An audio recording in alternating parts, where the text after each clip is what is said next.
Good morning all of you. मेरा नाम रोहित शर्मा है और आज के इस लेक्चर में ये 10th आईसीएससी का एक्सक्रीटरी सिस्टम का आपका सेकंड लेक्चर है। इस फर्स्ट लेक्चर में हमने डिस्कस किया था कि एक्सक्रीटरी सिस्टम होता क्या है और बहुत सी बेसिक चीज़ों के बारे में हमने पढ़ा था। आज यूरिनरी सिस्टम का बेसिक डायग्राम हमने ड्रा किया था, जिसमें हमने पढ़ा था उसके अंदर कि आपका जो यूरिनरी सिस्टम होता है, जितना भी नाइट्रोजनस वेस्ट आपकी बॉडी से बाहर निकलता है, उसमें आपकी यूरिनरी सिस्टम आपका हेल्प करता है, जिसमें हमने किडनीज के बारे में पढ़ा था। वहाँ पे एरोटा और आपकी वेना केवा आती है, जिसमें एरोटा में आपका ऑक्सीजनेटेड ब्लड होता है, वेना केवा में आपका डीऑक्सीजनेटेड ब्लड होता है। जितना भी यूरिन की फॉर्मेशन होती है आपकी किडनी के अंदर, वो यूरेटर के थ्रू फिर आपका यूरिनरी ब्लैडर में पूरा का पूरा इकट्ठा होता है। वहाँ से फिर यूरेथ्रा के थ्रू हम क्या करते हैं, उस यूरिन को बाहर करते हैं। इसी पूरे वे में इसी तरीके से हम क्या करते हैं, अपने ह्यूमन बॉडी के अंदर जितना भी नाइट्रोजनस वेस्ट होता है उसको यूरिन के थ्रू हम क्या करते हैं, बाहर करते हैं। अब इस लेक्चर में हम लोग पढ़ने वाले हैं आपका, इससे आगे का जो पोर्शन है उसको हम कवर करेंगे। आपको पता है कि आपकी किडनीज के अंदर ये बहुत सारे नेफ्रॉन्स होते हैं, जो structural and functional unit of kidneys बोला जाता है, जिसमें आपका एक्चुअल एक्सक्रीशन होता है यूरिनरी सॉरी नाइट्रोजनस वेस्ट का। तो हमको अगर सबसे पहले हमने सीखा था कि एक्सक्रीट यूरिनरी सिस्टम क्या होता है, उसके बाद आज हम पढ़ेंगे किडनी के इंटरनल स्ट्रक्चर का, जो एक्चुअली हेल्प करता है नाइट्रोजनस वेस्ट को बॉडी से एक्सक्रीट आउट करने में। अब देखिए, ये किडनी का आपको ये जो डायग्राम है, ये किडनी का इंटरनल स्ट्रक्चर है। अब इसमें सबसे पहले लेबलिंग इस डायग्राम में क्या क्या है, ये देखिए। जो आउटर पोर्शन है उसको हम कोर्टेक्स बोलते हैं। इनर कोर्टेक्स की अंदर की साइड जो आपका रीजन प्रेजेंट है उसको हम मेडुला बोलते हैं। मेडुला में बहुत सारी स्ट्रिप्टेड होते हैं, उनको हम क्या बोलते हैं, पिरामिड्स बोलते हैं। ये आपकी आपकी रेनल वेन्स और रेनल आर्टरी होती है, जिससे किडनी के अंदर ब्लड सप्लाई होता है। ये आपको जो यहाँ पे एक नॉच दिख रही है उसको हम बोलते हैं हाइलम। और ये जहाँ से आपका यहाँ यूरिन की फॉर्मेशन होती है, यूरिन आपका फिर पेल्विस में इकट्ठा होता है, उसके बाद यूरेटर के थ्रू कहाँ पे जाता है, यूरिनरी ब्लैडर के अंदर वो जाता है। अब यहाँ पे आपको क्या समझना है, अब इंटरनल स्ट्रक्चर के बारे में पूरा का पूरा इस लेक्चर में हम लोग डिस्कस करने वाले हैं। तो जब हम इसको ये जो आपको डायग्राम दिख रहा है, ये आपका लॉन्गिट्यूडनल सेक्शन ऑफ किडनी है। अभी हमने डिस्कस किया कि इसका जो आउटर जो पोर्शन है उसको हम कॉर्टेक्स बोलते हैं, जो इनर लाइटर आपका पोर्शन है उसको हम मेडुला बोलते हैं। मेडुला में बहुत सारी फाइनली स्ट्रिप्टेड सब्सटेंस होते हैं, जिस एक और वो अरेंज्ड होते हैं सेवरल कोनिकल पिरामिड्स। ठीक है, ये आपको मेडुला दिख रहा है, इसके अंदर बहुत सारे क्या होते हैं, स्ट्रिप्स होती हैं, जिसको मैं क्या बोलता हूँ, कोनिकल पिरामिड्स बोलता हूँ। अब इन पिरामिड्स का जो एपेक्स होता है, ये जो पोर्शन होता है, इसको मैं क्या बोलता हूँ, इसको पेपला बोलता हूँ। और ये प्रोजेक्ट होता है किसके अंदर, आपका पेल्विस के अंदर। ये जो किडनी का जो पोर्शन है, इसको मैं क्या बोलता हूँ, पेल्विस बोलता हूँ। अब कि आपकी जो किडनी होती है उसके अंदर बहुत सारे नेफ्रॉन्स होते हैं, मिलियंस ऑफ नेफ्रॉन्स होते हैं। आपकी जो एक किडनी है उसके अंदर अप्रोक्सीमेटली 1 मिलियन नेफ्रॉन होते हैं। उसी तरह दोनों किडनीज के अंदर आपके अप्रोक्सीमेटली 2 मिलियन नेफ्रॉन्स होते हैं। नेफ्रॉन्स को हम और क्या बोल सकते हैं, नेफ्रॉन को हम यूनिफेरस ट्यूबल्स भी बोल सकते हैं, और रेनल ट्यूबल्स भी बोल सकते हैं, उसको किडनी ट्यूबल्स भी बोल सकते हैं। और अभी हमने थोड़ी देर पहले डिस्कस किया था कि जो आपकी किडनी है, किडनी के अंदर जो नेफ्रॉन्स है उसको हम क्या बोलते हैं, उसको हम स्ट्रक्चरल और फंक्शनल यूनिट ऑफ किडनी बोलते हैं। क्या बोलते हैं इसको, structural and functional unit of kidney. ये जो आपको दिखाया गया है, इसमें लिखा है structural and functional unit of kidney is आपका क्या होता है, किडनी ट्यूबल भी उसको बोल सकते हैं, उसको नेफ्रॉन भी बोल सकते हैं, उसको यूनिफेरस ट्यूबल भी बोल सकते हैं, और उसको रेनल ट्यूबल भी बोल सकते हैं। तो इससे हमें क्या समझने को मिला, अभी हमने किसके बारे में डिस्कस किया, हमने इंटरनल स्ट्रक्चर ऑफ किडनी के बारे में डिस्कस किया। ये पूरी की पूरी जो भी चीजें हैं, ये आपके इस पैराग्राफ में आपके पूरे के पूरे को हाईलाइट किया गया है। नेक्स्ट जब हम चलेंगे इससे आगे, तो आपको ये देखो, लास्ट लेक्चर में लास्ट हमने टॉपिक किया था किसका, इंटरनल स्ट्रक्चर ऑफ किडनी का। किडनी में हमने पढ़ा था कि बाहर क्या होते हैं, आपके कोर्टेक्स होता है, अंदर मेडुला होता है, उसमें स्ट्रिप्टेड आपकी कॉनिकल पिरामिड्स होती हैं। उसके एपेक्स को हमने क्या बोला था, पापिला बोला था। और पापिला प्रोजेक्टेड इनटू किस में होते हैं, आपके पेल्विस में होते हैं, जहाँ आपका यूरिन इकट्ठा होता है, और फिर वो आपका धीरे धीरे करके किसमें यूरेटर के थ्रू आपका यूरिनरी ब्लैडर में क्या होता है, डिपॉजिट होता है। अब लास्ट लाइन में हमने पढ़ा था कि आपकी किडनी की जो फंक्शनल और स्ट्रक्चरल यूनिट है उसको हमने क्या बोला था, उसको हमने नेफ्रॉन बोला था, उसको रीनल ट्यूबुल बोला था। अब देखिए उसका जो एक्चुअल आपका यूरिन की फॉर्मेशन हो रही है, जो आपकी फंक्शनल यूनिट है वो कौन है, आपकी किडनी ट्यूबुल है। ये जो आपको स्ट्रक्चर डायग्राम जो आपको दिख रहा है, ये पूरा का पूरा किसका है, आपका किडनी ट्यूबुल का या नेफ्रॉन का स्ट्रक्चर है। ऐसे ही कितने आपके अंदर नेफ्रॉन्स होते हैं किडनी के अंदर, अप्रोक्सीमेटली 1 मिलियन होते हैं एक नेफ्रॉन के, एक किडनी के अंदर। तो देखो इसको वन बाय वन करके हम पढ़ते हैं। Each kidney tubule has following part, इसके पार्ट्स को हमको पढ़ना है। सबसे पहला जो इसका पार्ट है उसको हम बोलते हैं बोमेन्स कैप्सूल। क्या बोलते हैं उसको, उसको हम बोलेंगे बोमेन कैप्सूल। बोमेन कैप्सूल क्या होता है, ये जो आपको कप लाइक स्ट्रक्चर दिख रहा है इसको हम क्या बोलते हैं, बोमेन कैप्सूल्स बोलते हैं। अब it is a thin walled single cell epithelium cup like structure, something like a hollow ball pressed deep on one side, है ना। ये आपको कप लाइक स्ट्रक्चर दिख रहा है या फिर होलो बॉल की तरह दिख रहा है। It's a hollow internal space continuous into tubule, और यही स्पेस आगे किसके अंदर, ये पूरी की पूरी जो आपको ट्यूबुल दिख रही है इसके अंदर ये आगे क्या होते हैं, यहाँ से कॉन्टिन्यूअस ट्यूबुल की फॉर्मेशन करता है, एक होलो ट्यूबुल बनती है। The outer cavity of the cup lodges a knot like mass of blood capillaries। अब देखिए जब इसके अंदर ब्लड की जो सप्लाई होती है वो किससे होती है, आपके रेनल आर्टरी से होती है। तो इसके अंदर जो रेनल आर्टरी इसके अंदर एंटर करती है उसको मैं बोलता हूँ एफरेंट आर्टरियोल। क्या बोलता हूँ उसको, एफरेंट आर्टरियोल। और ये जो कंपैरेटिवली क्या होती है, इसका जो डायमीटर होता है, जो ल्यूमेन होता है वो क्या होता है, वाइड होता है। तो मैक्सिमम ब्लड सप्लाई यहाँ पे क्या हो सकती है, आपकी हो सकती है। तो यहाँ पे जब ये आर्टरी आती है इसकी फर्दर ब्रांचिंग होती है और ये क्या होती है, इस ब्लड कैपिलरीज में क्या हो जाती है, डिवाइड हो जाती है। उसको मैं क्या बोलता हूँ, ग्लोमेरुलस बोलता हूँ। ये जो आपको ब्लड कैपिलरीज का एक नॉट दिख रहा है, एक मास दिख रहा है, इसको मैं बोलता हूँ ग्लोमेरुलस।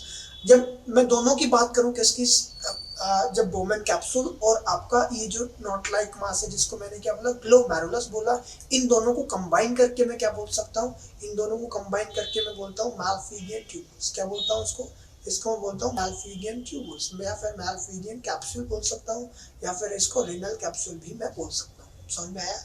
अब जैसे ही ये आपका कप लाइक स्ट्रक्चर है, ये आगे कॉन्टिन्यूस रहता है ट्यूब लाइक फॉर्म में, आगे होलो ट्यूब में कन्वर्ट हो जाता है। ये जो फर्स्ट, ये जो आपका पोर्शन है इस ट्यूब का, ये पूरा का पूरा कॉन्वोल्यूटेड आपका रीजन है। अब इसको नाम हम बोल सकते हैं फर्स्ट कॉन्वोल्यूटेड ट्यूबुल, या इसको हम बोल सकते हो पीसीटी। पीसीटी का मतलब है प्रॉक्सिमल कॉन्वोल्यूटेड ट्यूबुल। पीसी का मतलब क्या है, यहाँ पे है प्रॉक्सिमल कॉन्वोल्यूटेड ट्यूबुल। प्रॉक्सिमल का मतलब क्या होता है, प्रॉक्सिमल का मतलब होता है आपका जो आपके नियर बाय, उसको क्या बोलते हैं, जो ट्यूबुल है उसको क्या बोलेंगे, प्रॉक्सिमल कॉन्वोल्यूटेड ट्यूबुल। कॉन्वोल्यूटेड का मतलब है ये देखो, ये यहाँ पे ऐसे पूरा ऐसे इसमें ग्रूव्स और रीजन्स प्रेजेंट है, तो इसको क्या बोलते हैं आप यहाँ पे, ये कॉन्वोल्यूटेड एक ट्यूब है। आगे ये फर्दर क्या होता है, इसका एक ये यू शेप फॉर्म शेप बनाते हैं, इसको मैं क्या बोलता हूँ, लूप ऑफ हेनले बोलता हूँ। क्या बोलता हूँ, लूप ऑफ हेनले। यही पीसीटी आगे किसमें, ये यू शेप जो स्ट्रक्चर बनाते हैं इसको क्या बोलता हूँ, लूप ऑफ हेनले बोलता हूँ। ये लूप ऑफ हेनले फिर आगे किसमें, कॉन्वोल्यूटेड ट्यूबुल में कन्वर्ट हो जाता है, इसको क्या बोलता हूँ, सेकंड कॉन्वोल्यूटेड ट्यूबुल बोलता हूँ, या फिर सेकंड कॉन्वोल्यूटेड डक्ट भी मैं इसको बोल सकता हूँ। ये आपका था पीसीटी, और इसको मैं बोलता हूँ डीसीटी। डीसीटी का मतलब डिस्टल कॉन्वोल्यूटेड ट्यूबुल। डिस्टल का मतलब होता है अवे, जो आपकी स्टार्टिंग पॉइंट से अवे है, थोड़ा सा दूर है, उसको मैं क्या बोलता हूँ, डिस्टल कॉन्वोल्यूटेड ट्यूबुल बोलता हूँ। अब यहाँ आपका पूरा का पूरा क्या होता है, यूरिन की फॉर्मेशन होती है। उसके बाद ये यूरिन कहाँ पे इकट्ठा होता है, आपका कोलेक्टिंग डक्ट में होता है, जिसको मैं क्या बोलता हूँ, कोलेक्टिंग डक्ट बोलता हूँ। अब देखिए सबसे पहले क्या पढ़ा था हमने, इसके अंदर जो ब्लड वेसल आती है, आर्टरी जो आएगी, अब ब्लड लेके आएगी, उसको मैं क्या बोलता हूँ, एफरेंट आर्टरियोल। उसके बाद एक नॉट बनेगा, उसको ग्लोमेरुलस बोलता है। यहाँ से जो आपकी आर्टरी यहाँ से वापस जाएगी, उसका जो डायमीटर होगा वो कंपैरेटिवली क्या होगा, नैरो होगा, उसको मैंने क्या बोला, एफरेंट आर्टरियोल बोला। इसी को हम ये क्या करते हैं, पूरे के पूरे स्ट्रक्चर को यहाँ पे ब्लड सप्लाई देती है। ये आपका क्या हुआ, फर्स्ट कॉन्वोल्यूटेड ट्यूबुल, ये आपका लूप ऑफ हेनले हो गया। अब लूप ऑफ हेनले में भी दो चीजें हैं। अब देखिए ये जो लूप ऑफ हेनले का पोर्शन है, ये जो ट्यूब है नीचे की साइड आ रही है, तो इसको मैंने क्या बोल दिया, इसको मैंने डिसेंडिंग लिम्ब बोल दिया, ठीक है। अब loop of Henle you like structure बना, ये क्या है आपकी असेंडिंग लिम्ब है। असेंडिंग लिम्ब का मतलब ये ऊपर की साइड जा रहा है, तो इसको मैंने क्या बोला, असेंडिंग लिम्ब बोला, ठीक है। अब यहाँ पे क्या होती है, ब्लड कैपिलरीज भी होती है, जहाँ पे क्या होता है, ब्लड की सप्लाई होती है, यार इसको क्या बोलते हैं, लूप ऑफ हेनले बोलते हैं। सेकंड आपकी क्या है, ये सेकंड कन्वोल्यूटेड ट्यूबुल, इसको क्या बोल सकता हूँ मैं, डीसीटी बोल सकता हूँ, ठीक है। यहाँ से जो आपकी वो है निकलेगी, उसको क्या बोलता हूँ, रीनल वेन निकलता है। क्या निकलती है आपकी, रीनल वेन। अब देखो समझो, यहाँ तक हम इसको पढ़ चुके हैं। उसके बाद आगे का जो रीजन है वो क्या है हमारा, पीसीटी। वो क्या है हमारा, पीसीटी। आप इसको क्या बोला, फर्स्ट कॉन्वोल्यूटेड ट्यूबुल हमने बोला is the starting convoluted region of the tubule. Proximal, proximal mean का मतलब होता है near, near to the Bowman capsule. Bowman capsule के पास जो आपका कॉम्प्लेक्स स्ट्रक्चर है उसको क्या बोला, जो कॉन्वोल्यूटेड रीजन है उसको क्या बोला, proximal convoluted tubule. Both Bowman capsule and the proximal convoluted part lie in the cortex. ये इंपॉर्टेंट चीज है, आपको समझनी है। अभी थोड़ी देर पहले हमने किडनी का इंटरनल स्ट्रक्चर पढ़ा था, तो हमने पढ़ा था कि जो आउटर रीजन है उसको मैंने क्या बोला था, उसको मैंने कॉर्टेक्स बोला था। मतलब ये बाहर का रीजन क्या है, कॉर्टेक्स। अब देखो ये आपका जो बोमन कैप्सूल होगा, ये जो पोर्शन होगा, और ये जो आपका फर्स्ट कॉन्वोल्यूटेड ट्यूबुल होगी, ये कहाँ पे सिचुएटेड होते हैं, ये आपके कॉर्टेक्स रीजन में लाई करेंगे। कहाँ लाई करेंगे, आपके कॉर्टेक्स रीजन में आपके लाई करेंगे। और इसी वजह से ये जो आपका कॉर्टेक्स रीजन होता है, ये क्या होता है, जब हम इसको सेक्शनल व्यू हम इसका देखते हैं, तो इसको अंदर हम क्या मिलेगी, डॉटेड अपीयरेंस मिलेगी। क्या मिलेगी, डॉटेड अपीयरेंस। वो तो डॉटेड अपीयरेंस होती है, वो किसकी वजह से होती है आपकी, वो होती है आपकी बोमन कैप्सूल और आपकी जो पीसीटी है, इसकी वजह से क्या होती है, आपकी पूरी की पूरी डॉटेड अपीयरेंस होती है। तो ये था पूरा का पूरा क्या आपका जो नेफ्रॉन का जो स्ट्रक्चरल है, इंटरनल स्ट्रक्चर कैसा होता है नेफ्रॉन, उसके बारे में हमने पढ़ा। एक बार इसको क्विक क्या करते हैं, हम इसको एक रिवाइज करते हैं। अभी पढ़ा था कि ये फंक्शनल और स्ट्रक्चरल यूनिट है, इसके डिफरेंट पार्ट्स के बारे में हमने डिस्कस किया कि कौन कौन से पार्ट्स होते हैं। अब सेकंड कुछ एक चीज़ें आपकी और रहती हैं इसके अंदर डिस्कस करनी, वो भी करते हैं। ये देखो सब हम डिस्कस कर चुके हैं बोमन कैप्सूल के बारे में, और आपका जो नोट लाइक मैस है ग्लोमेरुलस के बारे में, फर्स्ट कॉन्वोल्यूटेड ट्यूबुल के बारे में, और ये कहाँ पे लाई करते हैं, आपके कॉर्टेक्स रीजन में लाई करते हैं। उसी वजह से आपका जो कॉर्टेक्स का जब सेक्शनल व्यू देखते हो तो वो कैसा होता है आपका, वो उसके अंदर डॉटेड अपीयरेंस होती है। सेकंड है आपका मिडल यू शेप्ड पार्ट। क्या है, मिडल यू शेप्ड पार्ट। ये आपको जो सेंटर में जो पार्ट दिख रहा है, इसको क्या बोलते हैं, मिडल यू शेप्ड पार्ट, या फिर इसको लूप ऑफ हेनले हम लोग बोलेंगे। As a shape like a hairpin, it is not convoluted, it runs in medulla to turn back to recenter to the cortex, continue and into the next convoluted region of the tubule। अभी थोड़ी देर पहले हमने discuss किया था कि outer reason को cortex बोला था और इनर रीजन को क्या बोला था, मेडुला। कॉर्टेक्स में क्या लाई करते हैं आपका ग्लोमेरुलस, बोमन कैप्सूल और आपका पीसीटी होता है। उसके बाद ये जो आपका यू शेप जो लूप ऑफ हेनले, वो किसकी तरफ आपका रन करता है, वो करता है आपका मेडुला के अंदर, और फिर वापस टर्न होके कहाँ पे आता है, आपका कॉर्टेक्स में आता है, और क्या बनाता है यहाँ पे आपका सेकंड कॉन्वोल्यूटेड रीजन, जिसको मैं क्या बोलता हूँ, डिस्टल कॉन्वोल्यूटेड रीजन बोलता हूँ। क्लियरली इसमें मेंशन है medulla to turn back and reenter the cortex into the next convoluted region of the tubule, ठीक है। उसके बाद क्या आता है आपका distal convoluted tubule, again lying in the cortex as the end part of kidney tubule, distal mean further away from the Bowman capsule. It opens into collecting duct. The collecting duct receives the content of many kidney tubules and pours it as urine in the pelvis of the kidney, ठीक है। अभी यहाँ पे दो चीजें हमको सीखने को मिली, वो क्या है, सबसे पहली चीज तो आपके कॉर्टेक्स का जो रीजन है उसमें कौन कौन सी चीजें होंगी। कॉर्टेक्स में आपका क्या क्या होगा, कॉर्टेक्स में बोमन कैप्सूल होगा, और क्या होगा, पीसीटी होगा। फिर ये जो ट्यूब है अंदर की तरफ आपकी रन करती है, ये जो रीजन होगा कैसा होगा आपका, मेडुला रीजन में होगा। क्या, ये जो लूप ऑफ हेनले है ये किस में होता है, आपका मेडुलरी रीजन में होता है। अगर इसको मैं क्लियरली, अगर इसको हम ऐसे सेपरेट करें, तो ये जो पोर्शन है ये क्या होगा आपका ये मेडुलरी रीजन है, और ये जो पोर्शन है आपका पूरा का पूरा, ये क्या है आपका कॉर्टेक्स रीजन है। तो अभी कॉर्टेक्स रीजन में आप क्लियरली देख सकते हो, इसमें आपका क्या है मोमेंट कैप्सूल है, इसमें क्या है आपका पीसीटी है, और इसमें क्या है डीसीटी है। कलेक्टिंग डक्ट कहाँ पे होती है आपकी मेडुलरी रीजन में भी होती है, और आपका किसमें कॉर्टेक्स में भी होता है, और किसमें होता है मेडुलरी रीजन में भी होता है। अब ये जो सिंगल पोर्शन है किसका, जिसको हमने यू शेप पोर्शन बोला, क्या है ये है लूप ऑफ हेनले, ये यहाँ पे क्लियरली मेंशन है। ये कहाँ पे होता है आपका मेडुला में होता है, ठीक है। तो इतनी बात हमको पता नहीं। उसके बाद जब आगे चलते हैं तो किसके बारे में सीखने को मिला हमको, वो हम सीखेंगे यहाँ पे डीसीटी के बारे में हम पढ़ेंगे। इसके बारे में पढ़ेंगे डीसीटी के बारे में, डीसीटी क्या होता है उसके बारे में हम यहाँ डिस्कस करेंगे। देखो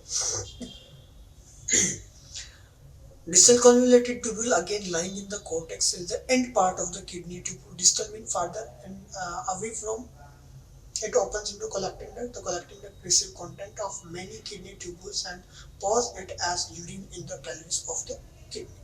ठीक है, ये चीज़ आपको इस लेक्चर में हमने सीखी। इस लेक्चर में हमने बेसिकली जो आपका नेफ्रॉन है इसके बारे में हमने पूरी की पूरी चीज़ें डिस्कस की। स्टार्टिंग में हमने पढ़ा था यूरिनरी सिस्टम में क्या क्या होता है।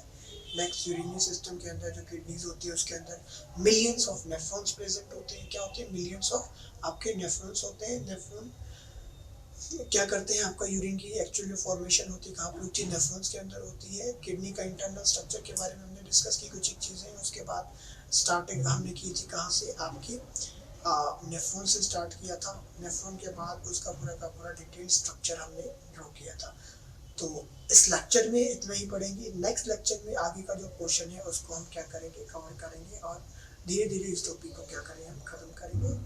तो थैंक यू वेरी मच।